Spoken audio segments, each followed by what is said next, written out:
বাবা মা নিয়ে এমন কিছু শিক্ষামূলক কথা। ১ মনে রেখো, তুমি যখন প্রথম হাঁটতে শিখেছিলে তখন তোমার হাত ধরেছিল তোমার বাবা মা, আর একদিন তারা যখন হাঁটতে পারবে না তখন তাদের হাত ধরার দায়িত্ব তোমার। ২ মা বাবা কখনো বলে না আমি তোমার জন্য কত কষ্ট করেছি, কারণ তারা হিসাব রাখে না, তারা শুধু ভালোবাসে। ৩ তুমি হয়তো জীবনে অনেক মানুষ পাবে, কিন্তু তোমার জন্য রাত জেগে কান্না করবে শুধু ২ জন মানুষ, তোমার মা আর তোমার বাবা। ৪ মা বাবা বুড়ি হয়ে গেলে রাগ করো না, কারণ ছোটবেলায় তোমার হাজার ভুল তারা হাসি মুখে মেনে নিয়েছিল। ৫ তোমার খারাপ সময়ে সবাই পাশে থাকবে না, কিন্তু মা বাবা শেষ নিঃশ্বাস পর্যন্ত তোমার জন্য দোয়া করবে। ৬ মা বাবা বেঁচে থাকতে তাদের মূল্য বোঝো, কারণ কবরের সামনে দাঁড়িয়ে ভালোবাসি বললে কোনো উত্তর পাওয়া যায় না।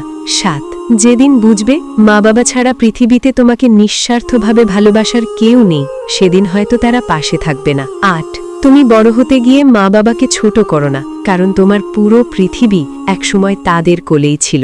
বাবা মাকে ভালোবাসলে ভিডিওতে লাইক দিয়ে চ্যানেলটি সাবস্ক্রাইব করতে একদম ভুলো না। ধন্যবাদ সাবস্ক্রাইব করার জন্য। দেখা হচ্ছে পরবর্তী ভিডিওতে। ধন্যবাদ।